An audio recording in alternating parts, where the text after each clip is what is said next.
From WHQR Public Media, this is The Newsroom. I'm Ben Schachman. Thanks for joining us. On today's show, we're celebrating. First up, we're commemorating Sunshine Week. That's an annual event focused on the principles of open government, where we sing the praises of good policies and good politicians who strive for transparency, and the good work of journalists who dig in when those policies and politicians are not so open. We're also celebrating the joys of Blerd culture, where the Black experience intersects with the nerdy, in a good way, worlds of comic books, sci-fi, anime, and classic kung fu movies. Later in the show, we'll share my colleague Aaleah McConnell's deep dive into Blerddom. But first up, we gotta honor Sunshine Week. And here to help me do that is my colleague, Rachel Keith. Rachel, thanks for being here. Thank you. So we are celebrating Sunshine Week, and in honor of this week of transparency, we're looking at policies around what local government employees can say. It's an issue we run into as journalists all the time, but it's not a niche issue. You actually crunched the numbers to figure out how many people we're actually talking about here. Yes, between UNCW, CFCC, New Hanover County Schools, New Hanover County Government, and the City of Wilmington government, we have over 10,000, just over 10,000 employees in those 5 government institutions. So yeah, a lot of people. As former State Treasurer Dale Falwell once told me, the largest employer in North Carolina is North Carolina, followed by the counties and local governments of North Carolina. So this is a lot of people. And the issue really is, it's very hard to avoid politics these days, or issues that could be politicized. So if you're a government employee, what can you say? You know, either in your private life, on social media, what can you say to a reporter? If you're a subject matter expert, say you're a city planner, can you speak out on legislation that might change a city or town's ability to rezone an area? These are the questions we run into. We especially have run into this when it comes to university professors, obviously a hotbed of political issues. And so you sat down with the general counsel at UNCW to talk about some of this. Yes, that's John Scherer, and he's what's called the campus's responsible officer for free expression. So this was mandated by the UNC Systems Board of Governors, and he basically produces a report every year for the Board of Governors about speech on campus, and that includes student speech and employee speech and the types of events that they hold, kind of speakers that they have. So he is basically the person of free speech on UNCW's campus. So I put to him first, I had heard this over the years as a reporter. Some college professors are saying, wait, I don't have tenure. I might want to wait to talk to you until I have tenure. And I put this to John Scherer about some of those concerns. Legally, they have more protections with tenure, meaning that you can't be fired unless for cause, and you have certain appeal rights that occur with that. But even people who don't have tenure are on contract. So during that contract period, they have protections of due process within that time period. How that affects their free expression, each faculty member has academic freedom and has rights of free expression in their classroom as well as outside of class. How they determine to use that, that's up to them. I don't know that individually, I haven't heard of someone saying, okay, I can't speak because I'm afraid something will happen to me in getting tenure. So another question we had, and this has to do with recent changes to university policy, is how far can professors and other university staff members go when it's talking about hot-button political issues? So the university system, UNC system, recently rolled out updated institutional neutrality policies. How does this work? Yes. What he said was that mainly the institutional neutrality policy is if you're speaking in your official capacity, that you might not want to take a position on race or politics or things that are mainly controversial. But at the end of the day, you know, researchers who are doing their research can speak on that. But here is John Scherer talking about this institutional neutrality. We have obligations. You probably have heard of institutional neutrality. People in their official capacity are not allowed to take official positions that are on the issues of the day, shall we say, the way they have written it in the UNC policy is that it can't be related to sort of social justice activities or political activity. And that's really a free expression thing to ensure that we have a full marketplace of ideas here at the university, so we're not putting the thumb on the scale of one. We've seen this play out in a number of different spaces, including how the university handles like student identity groups. There was a time when there was a lot of pressure on the university as a whole and departments individually to say Black Lives Matter. And that would be banned under this policy. But they would be allowed to help students coordinate their own, Black Lives Matter, protest or march or event or something like that. So that's just one example of sort of that difference where you can't say, if you're the dean of a college, you had this experience, Rachel. If you're the dean of a college, you can't say the College of Education or the College of Science feels this way about this issue. They might be able to say in my personal research or my personal opinion, but they've got to be pretty clear about that line. Yeah, I think it is this official capacity or versus this is my research. This is me speaking as a citizen, not as a professor of the institution. But I think, they hear that and they say, okay, I probably shouldn't speak at all. But there are shades to this, that, again, if they do study it, they can speak on it because a lot of the times they are studying government policies. And does this government policy work? Yes or no? And this is what I'm going to tell you about it, what I found out.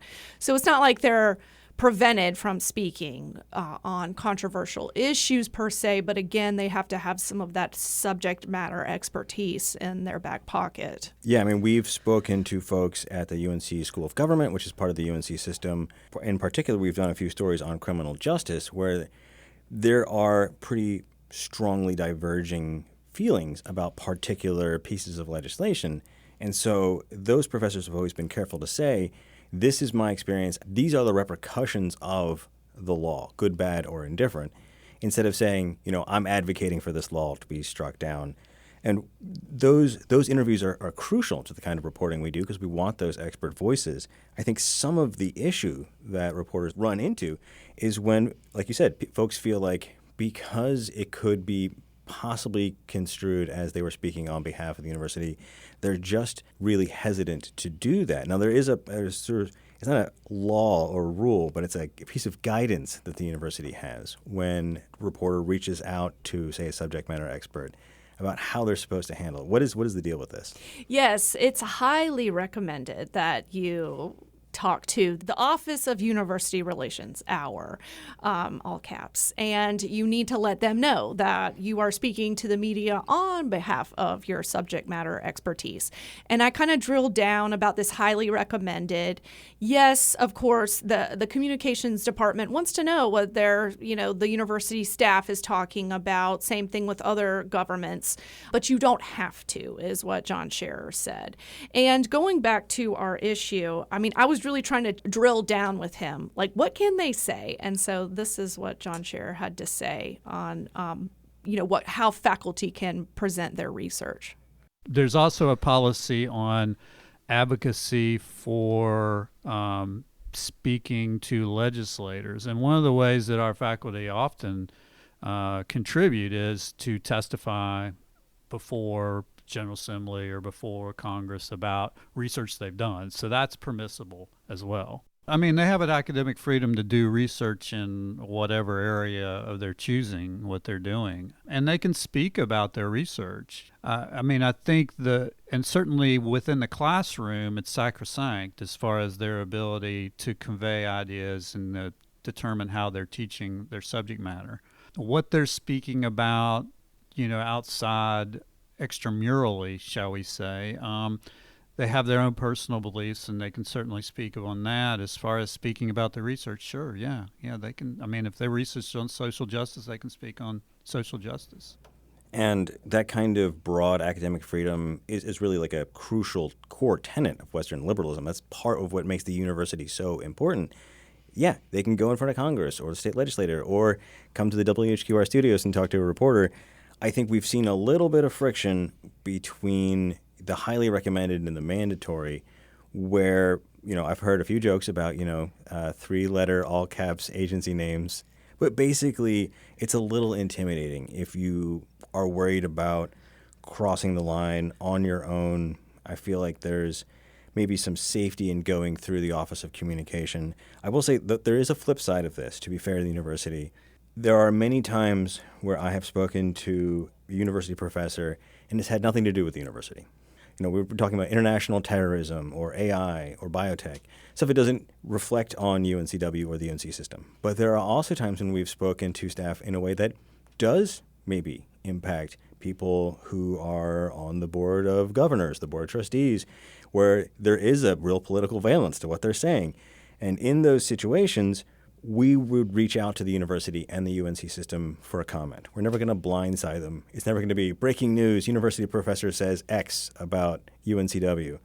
But not every media outlet will work that way. And we do understand that they have a vested interest in making sure that they kind of know what's coming down the pike in terms of news coverage. That's their prerogative, and we do get that. Yeah, and I will say, if you don't know who the subject matter expert, that organization is very helpful. Hey, do you know who could speak on this? A lot of times public spending on education. Do you have an expert on this? I'm doing a story. And usually when we're doing stories, we want the subject matter expertise. We don't usually want personal opinions when we're reaching out to professors in their subject matter area. Right. All right. So let's move on a little bit to talk about New Hanover County, also a giant employer, and also a place where there are definitely employees who would speak to issues that could be hotly political. So you sat down with Josh Smith, who's the Chief Communications Officer for the county. Yeah, and they're a little different, right? They provide communications on hurricanes and how to fill out your taxes. So it's more of a broader public service that they are doing. And here's Josh on that. Public information, in my view, is kind of the most critical component of a really great communications, suite of services or tools. Yes, we're going to facilitate media interviews. Yes, we're going to open access to county commissioner conversations, decisions, meetings. It's budget season, as you know. And so we're going to stream those meetings. We want a high level of access and transparency with everything that's happening in the government. And the county has similar policies like UNCW. Hey, we want you to speak to media. We want you to speak to your expertise, and we want to help you in that. But a lot of times, yes, the communications department wants to be looped in so they know how information is flowing in and out of their institution. Yeah, and Rachel, you and I were talking about this off mics before the show, is that we've had this experience with the county and the city and other governments. There's a balance to be had here. I think early in my career reporting on the city of Wilmington, there were times where the PIO, the communications officer at the time, would try to take my questions, take them to the subject matter expert, get an answer, and bring it back to me. And the PIO would try to put them in layman's terms, which I appreciated. But sometimes there was some game of telephone whisper down the lane errors that got into the signal. And on the other side of the equation, there were times where I sat down with subject matter experts and I misunderstood what they were saying, or I didn't understand how that fit into the broader picture of what the city or the county was doing.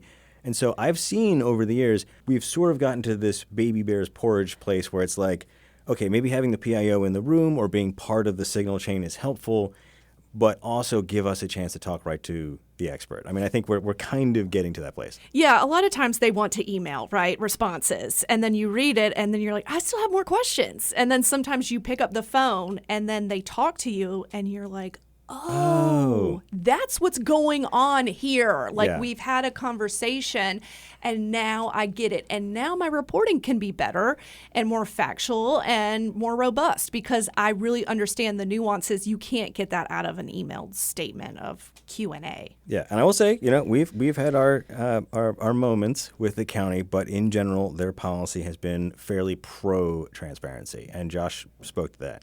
In today's world, I think it's be safe to say that sometimes there's not a lot that folks can completely agree upon. And I'm going to go out on a limb here and say, though, that transparency in government is one of those things that everyone can't agree on.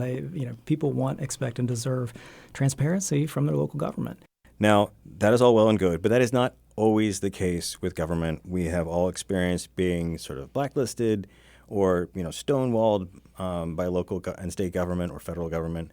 And we've also experienced times when there are employees who want to talk to reporters or to the public in general, but they can't because there's kind of a gag order. And you recently had a conversation about this, I think is kind of enlightening. Yes, I talked to Catherine Foxhall. She was recently at the North Carolina Local News Summit that myself and Aaleah McConnell and Nikolai Mather attended at North Carolina Central. And she was on a panel talking about gag orders and public information officers. And she's a member of the Society of Professional Journalists.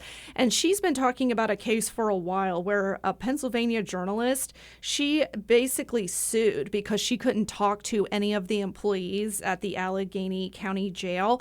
And that was including medical personnel there. And basically they were having an alarming number of deaths and injuries coming out of that jail. And so she couldn't do her reporting. And so this is what Catherine Foxhall is saying about the fallout of that. And then at that point said nobody on staff could talk about this. Of course, when you do this, it's not the reporter you're hurting so much as the entire public. And people should step back and understand that entire public includes people in the agencies. I mean, if the people who are running the agencies, if everybody shut up, then nobody knows what is going on. Or I would say there are great holes in what all of us know is going on.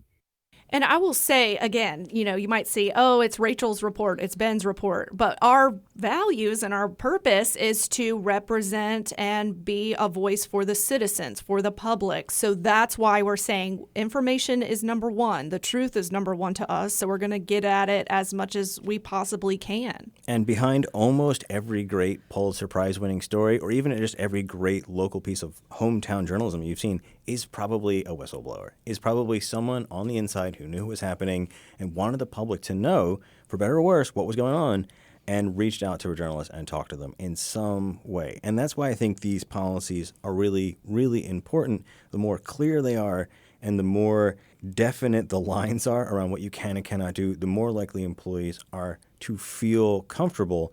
Rachel and I have both had the experience of talking to people where we looked at the policy and said, yeah, you're in the clear. You can totally talk to us.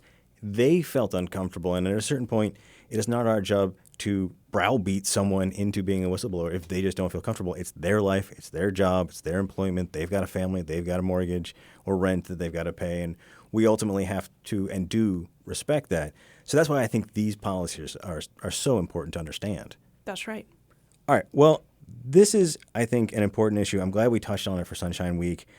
If for no other reason that, as Josh Smith kind of alluded to, transparency might be one of the last great nonpartisan or at least bipartisan issues over the last 4 or 5 years. We've seen increased civic literacy in people on the right and the left and the center using their rights to do public records requests, to do FOIAs for the federal government, to get access to information that belongs to them so they can better understand the world they live in. And I think more transparency is always better. And that is one thing where it doesn't matter where I am and what side of the aisle I'm talking to people on. I always hear people say amen to that. Yes, that is a talking point for any politician. I believe in transparency and accountability. If they follow through on that, we'll see. Well, yeah, I mean, yes, the proof of the pudding is in giving us the documents. Yes. Yeah. So what were some of your key takeaways before I let you go? So it looks like when I looked at CFCC, UNCW, and New Hanover County Schools, they have more in-depth speech policies than, say, New Hanover County and the city. When I look at retaliation in terms of speech, it really doesn't show up. It shows up when an employee might file a grievance or a Title IX report or a discrimination report, harassment. That's when you'll see you will not be retaliated if you're going to file an official report within your agency, is what I see. I also see that government employees, if you're speaking for the government, you probably want to loop in, or at least your government agency trusts you to speak on the subject matter. If you're talking as a personal citizen, you can do that. But you need to say, I am speaking in my personal capacity, not as a government employee on this topic. So you have to differentiate what hat you're wearing. Employees can speak to the media, but it's highly recommended to go through their communications departments. CFCC, they say you cannot contact the staff without the knowledge of the marketing department. So there is that. Then you have the school system that says in their policy, if it's good or bad, the media can reach out to our staff and they can say that. But then it says, yes, it's recommended that you loop in your communications department. So that's interesting. I mean, they do have rights as citizens, and they also are employed by the agency, and they do have to conduct themselves to their standards of professionalism on the books. All right. Well, Rachel Keith, thank you for giving us the lay of the land here. This is, as I said, a really important issue and a perfect issue for Sunshine Week. So thank you for being here. Thank you. All right. Well, we need to take a quick break. But when we come back, we're taking a deep dive into Blerd culture and a guided tour of the 3 chambers. Don't worry, we'll explain what all that means. I'm Ben Schachman. You're listening to The Newsroom. And if you want to support this show and the news team here at WHQR, I hope you'll make your way over to WHQR.org and make a pledge of support online. Thanks, and we'll be right back.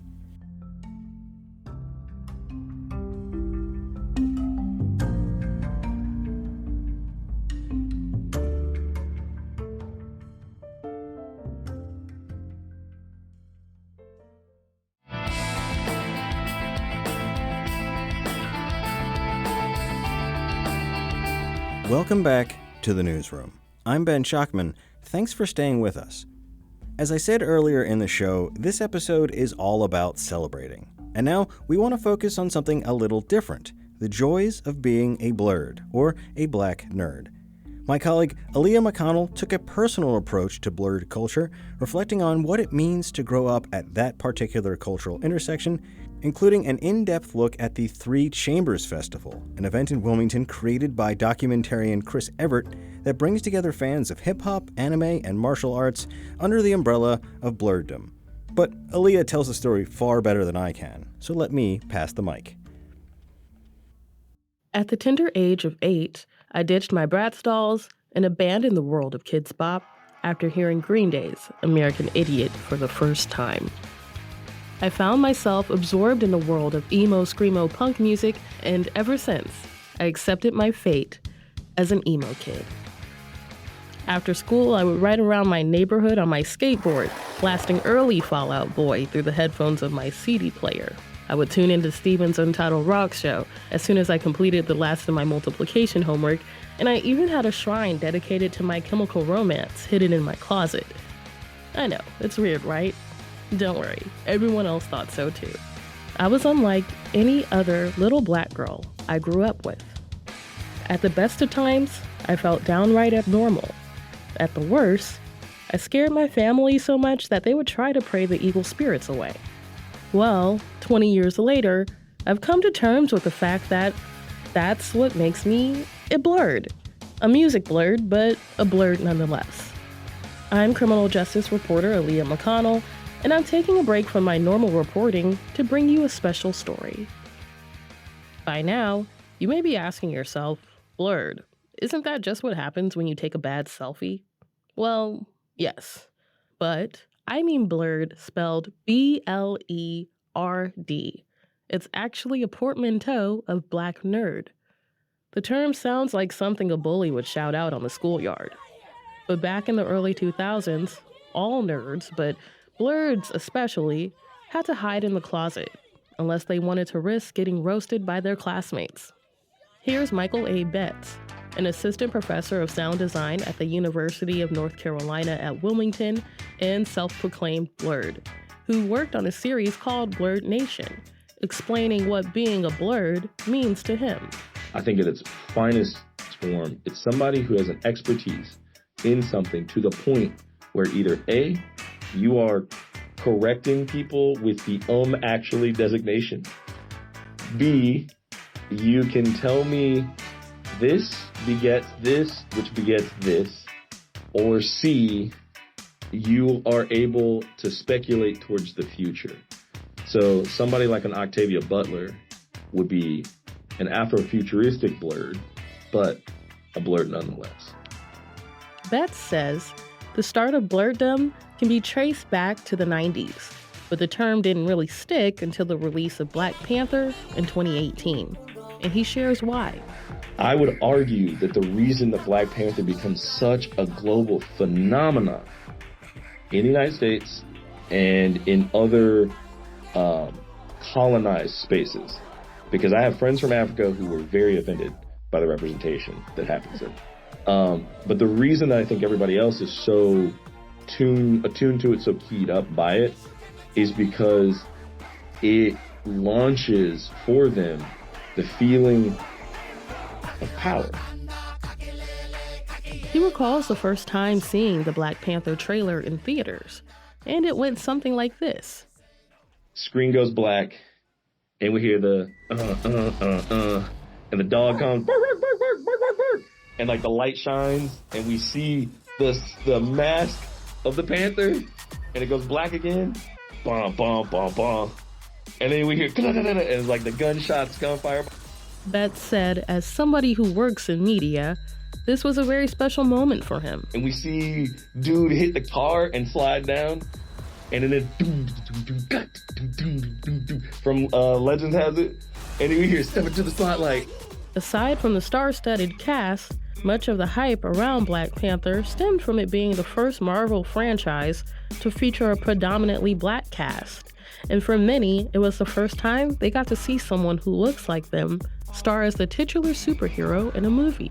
Betts recalls. That's the first time we see Bozeman like out of the mask. We see Bassett, we see Nyong'o, we got Killmonger, Michael B. Jordan. Like, it's just like everybody's just lit. And I was just so keyed up because for me, I had never seen me look like that on screen. I was so blown away. And since then, there's been a reckoning with the Blerd revolution taking over the mainstream. Blerddom comes in many forms, Betts says, from sneakerheads to sports fans and even political pundits. But Chris Everett, who some may recognize as a documentarian who brought us the 2015 film Wilmington on Fire, is a different breed of Blerd. He's one who loves anime, martial arts, and hip-hop. Growing up, Everett felt like he had to hide who he was too. He understood that there were just some things you kept to yourself when Black culture was more demanding of conformity. You know what I'm saying? And, back when I was growing up, used to get clowned. You know what I'm saying? So a lot of times we had to suppress and hide these type of things that we were interested in. I think more the younger generation now, I think, a lot of them are more embracing it. Despite the cultural pressure to conform within the Black community, Everett now proudly shows his love for all things anime, manga, and cosplay. I say, you know what, I want to embrace the things that I loved growing up, that I had to hide growing up. But why should we have to hide that? And so I want to show that there is a cool Blerd culture out here, pretty much, and I'm a Blerd all the way. Over the last 2 years, in December, he's been organizing a 4-day festival that combines all three forms of his Blerddom together, called the Three Chambers Festival. And many popular spots around Wilmington, like Sokoto House and Waterline Brewery, have offered up their space for his cause. Everett is one of the first to introduce the city of Wilmington to Blerd culture on this scale. Here he is, talking about the idea behind his concept. And you're starting to see people like Megan Thee Stallion and other big stars are really embracing, anime culture and all these cool things. You know what I'm saying? We're blending Black and Asian culture together. Everyone loves hip hop, regardless of age, race, gender.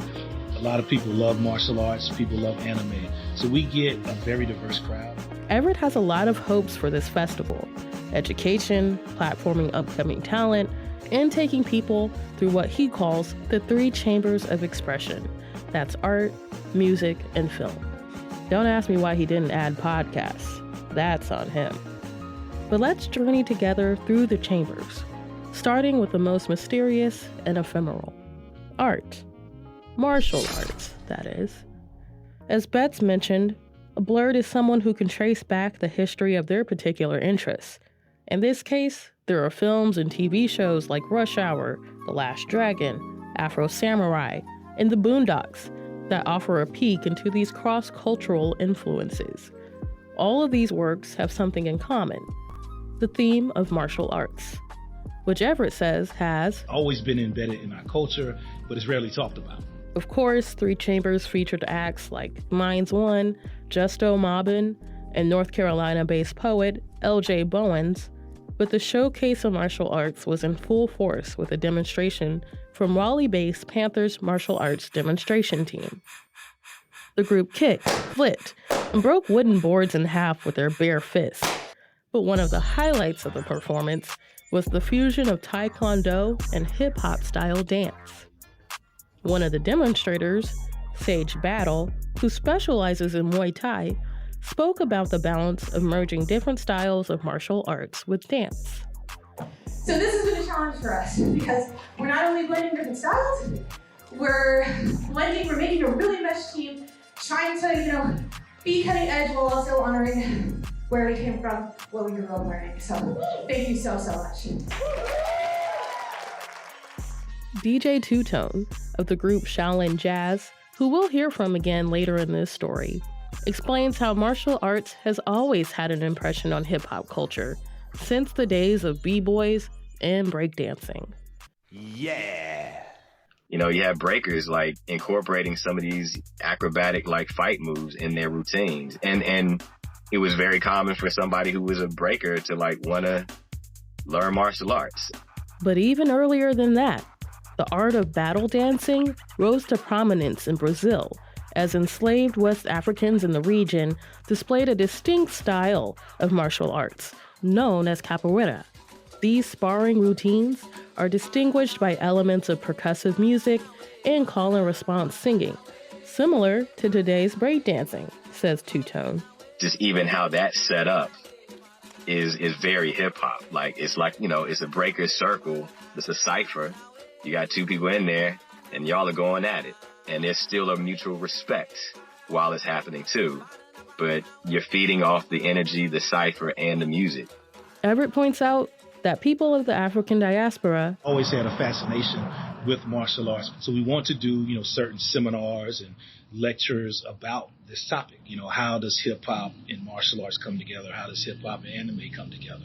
And so we want to start educating the public that there's a long history to this connection. That brings us to the next chamber of expression, one that connects people unlike any other: music.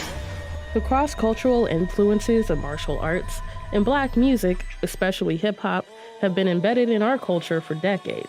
This legacy stretches from the ubiquitous earworm, Kung Fu Fighting, by soul singer Carl Douglas, a song that's been featured in dozens of TV shows and films since its release in the mid-'70s, to one of the most notable acts that embodies this phenomenon, the Wu-Tang Clan.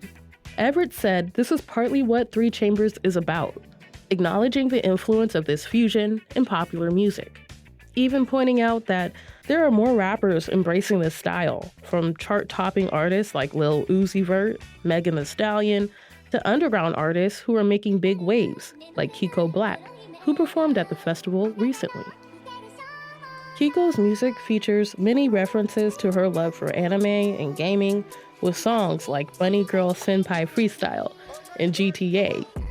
Even her Twitch handle, Kiko for Hokage, is a nod to the popular anime series Naruto.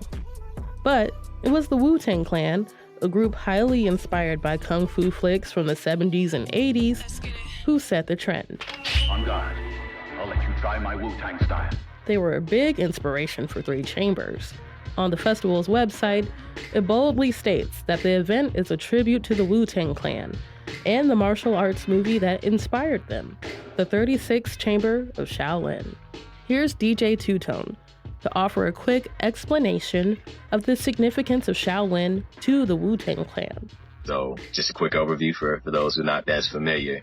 Wu-Tang Clan, they are heavily inspired in terms of their names and, just kind of their way of thinking and approach to music and sound bites and all that stuff.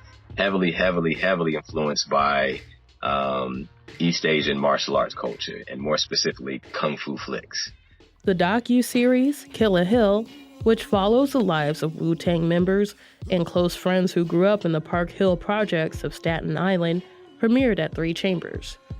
Here's DJ Two-Tone again. So, using the name Shaolin, when Wu-Tang was at the height of their popularity, they would refer to where most of them come from, which over the years in hip hop, Staten Island had been kind of the forgotten borough of New York, or was always the last borough to be shouted out at hip hop functions.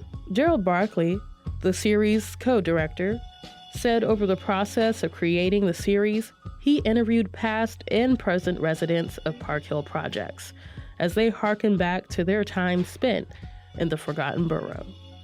One former resident was rapper and actor Clifford Smith Jr., better known as founding Wu-Tang member Method Man.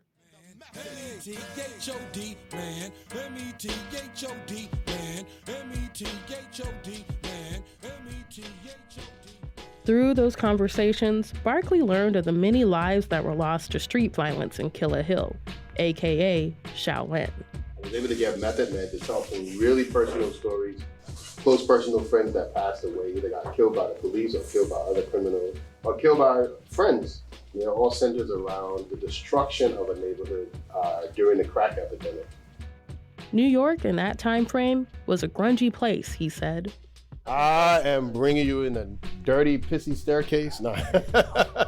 And bringing you into that world. It's deep, though. It's very deep. Herman Dawson, the executive producer of the project, who also grew up in Park Hill, said he knows firsthand how tough it was growing up in that environment after losing his brother to gun violence when he was younger.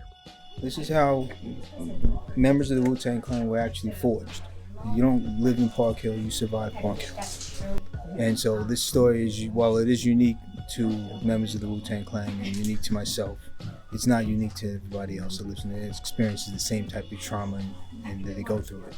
As someone with close ties to Park Hill and the Wu-Tang Clan, DJ Ninth Prince remembers that tumultuous time, but tells WHQR about the fond memories he has of watching his older brother, RZA, another founding member of Wu-Tang, bring the group together for jam sessions in their apartment. And just coming into the house, like 10 o'clock at night, at the age of like 10 to 12 years old, and seeing Old Dirty Bastard and Jizza and RZA and the one little, I think it was a 2-bedroom, maybe 1-bedroom apartment, and inside the living room, just recording, drinking, smoking weed, and recording, and having a good time. It was beautiful because I remember when there wasn't nothing. I used to tell people that my brother's going to be a star one day and Wu-Tang is going to be worldwide, So I always was a believer. Everett is a believer as well. And they were kind of like the first group to kind of take that love for the Kung Fu flicks and implement it in their music. Through 3 Chambers, he can pay homage to the Wu-Tang Clan and offer artists that are following in their footsteps a platform. But even before that, Everett said, Black and Asian culture kind of came together through the blaxploitation era. All right. Well, we need to take one more quick break. When we come back, we'll hand it back over to Aaleah McConnell to continue this deep dive into Blerd culture and guided tour of the 3 Chambers. I'm Ben Schachman. You're listening to The Newsroom. And if you want to support this show and the news team here at WHQR, I hope you'll make your way over to WHQR.org and make a pledge of support online. Thanks, and we'll be right back.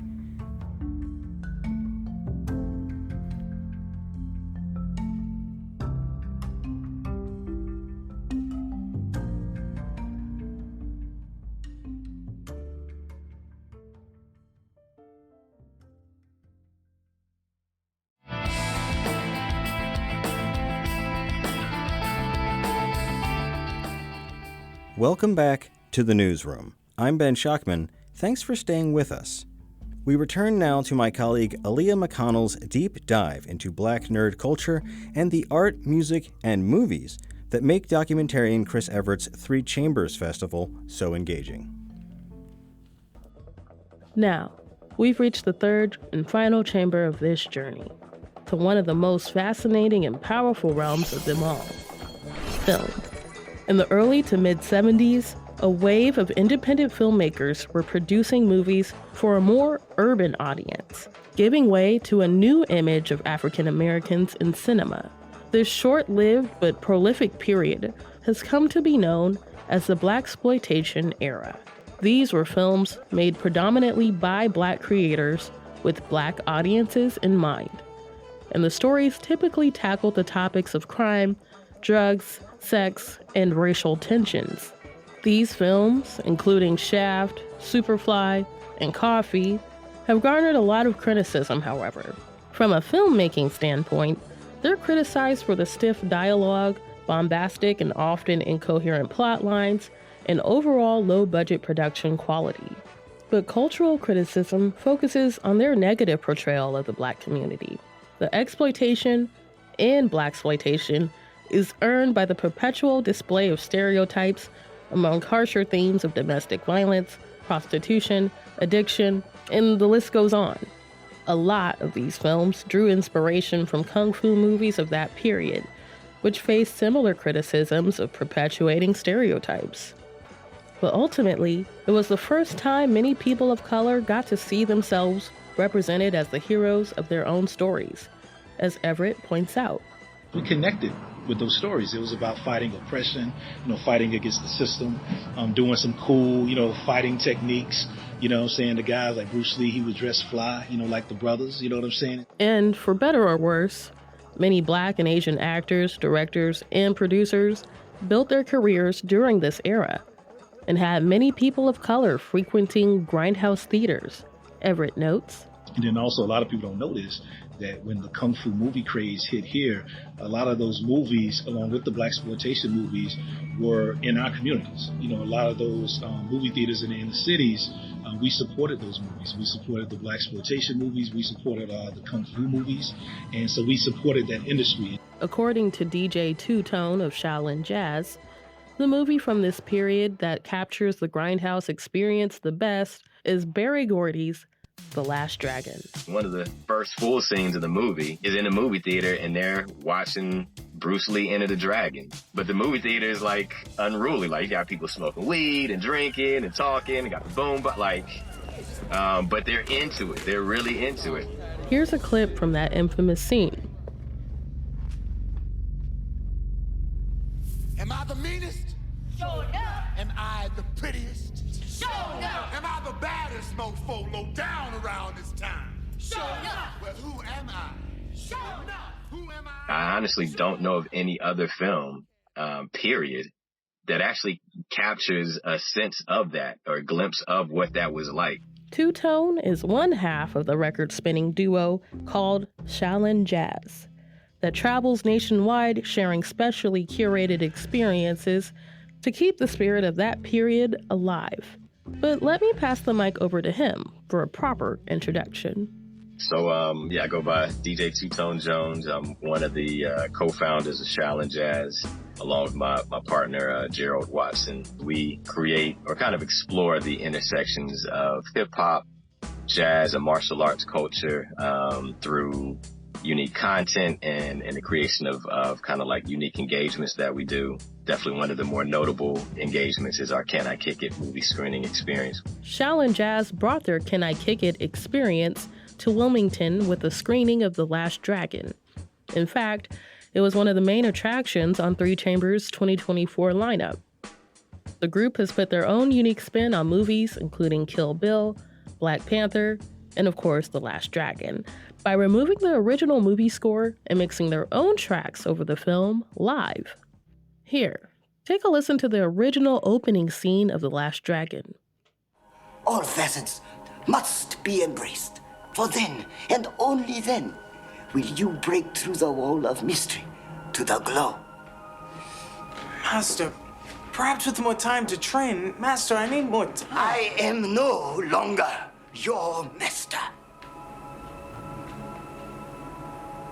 Now, listen to the changes made in DJ Two-Tone's version.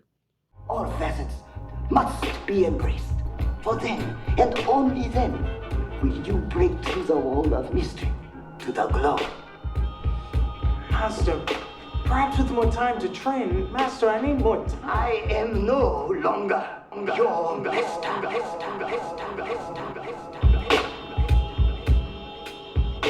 As you can hear, The scenes are backed by hard-hitting beats, and the effects added to the dialogue embellishes special moments throughout the film. Two Tone said it can take up to 2 weeks to remix a movie soundtrack. First, he tries to scrub as much of the original music from the film as possible.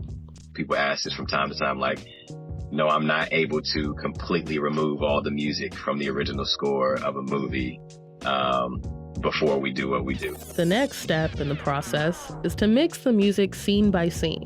Two Tone says it's tedious work trying to blend his remixed soundtrack in with the dialogue and follow the action and mood on the screen at the same time. After 10 years of doing this, he says it's still a learning process, but he adapts by getting as creative as he can. Each scene kind of dictates what music is going to get played. It just really depends on like the mood, and if it's two folks that are, kind of feeling one another and kind of a love scene or whatnot, then, I'll find something that fits that. Two Tone said bringing out the humor of certain scenes to present to today's audience can be a balancing act. I'm into comedy as well, so I can't help but to also use the music or the sounds that I put in there to, show the humor in some of the things. We try to even poke fun at things that might, again, we know is not politically correct today, but we're also not like trying to give you the impression like it's okay. Here's what DJ Two Tone mixed up for us at 3 Chambers. It's going to be a range of, some hip hop, a little R&B, funk, soul stuff, and a collection of that stuff that still, in my opinion, still complements like the era and, of that movie as well. So, you might hear a little Rick James or something. You might hear a little KRS-One, who knows? Jal and Jazz's presentation of The Last Dragon at 3 Chambers Fest marked the 40th anniversary of the film, making the screening even more special.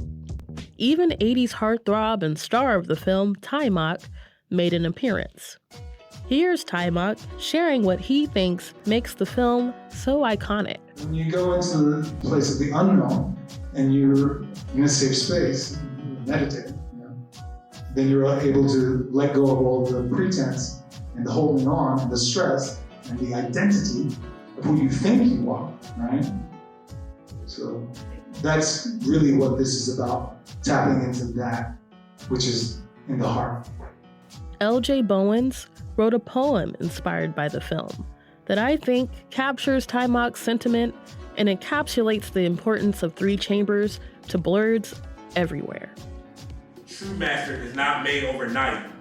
They are made by their vigorous training. And that's why the world tests us daily. To be black, you must know how to be able to speak without anyone thinking that your skin is a Trojan horse to a culture. However, we always look to find what makes us strong. And I found that in a film that taught me that you can be yourself by being humble, because the secret awaits eyes unclouded by ambition. So for those who are seeking a master, look within yourselves and realize that you have always been that last dragon. As for Everett, he said part of the proceeds made from last year's festival will go to NC Arts Disaster Relief Fund to help artists impacted by Hurricane Helene. And in the meantime, he plans to expand 3 Chambers to encompass gaming culture as well. And he'll be releasing a documentary about martial arts this year. It's called Grandmaster, the Vic Morse story.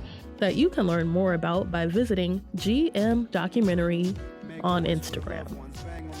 Thank you to Chris Everett and everyone who helped bring this story together. I'm Aaleah McConnell. Thank you for listening.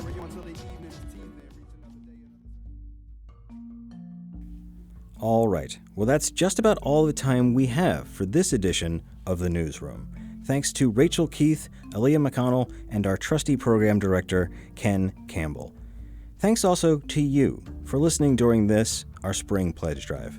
It's your support that allowed us to launch this show 4 years ago, and it's been your continued pledges of support that let us keep the show going, expanding our news team to bring you more deep dives and important conversations.